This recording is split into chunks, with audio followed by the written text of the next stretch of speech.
Okay, so I'm going to show you how to get broken glass out of a garbage disposal. So first I'll try the brush one, which I don't think works that good. We'll see what we can get in there. So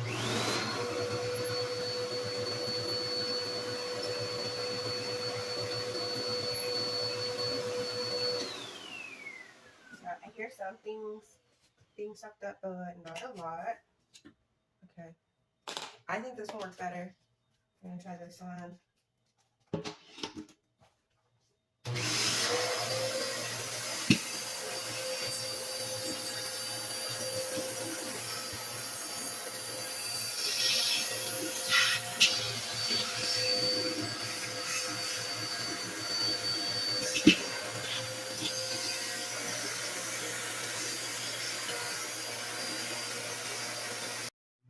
So here's the aftermath of all of the pieces that were taken from the garbage disposal. So mostly I would like suck them up and the big pieces would just sit on the tip and you would just carefully with gloves, like heavy work gloves, leather ones, pull it off. And here is the aftermath of pulling it out of the sink. There's like quite a few. I believe it got all of it. We'll see. Let's turn the disposal on and see if it works.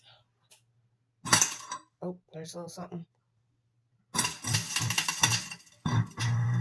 Pretty much working. Yeah, maybe there's a little bit left.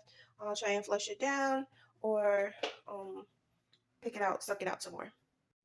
So I could be wrong, but I believe using this slim opening creates a greater suction to get those bigger pieces out and to make sure you get all the small stuff. But if you want, you can try the wider opening of your nozzle, but I mean, it may work just as good. Like if you have a really good suction, the suction on this is average. It's an average, I think, suction. So it did a pretty great job, I think, but with the slim tip. But try both. See which one works best. This would probably be good for those large pieces in the opening, big enough to get those up without having to touch them.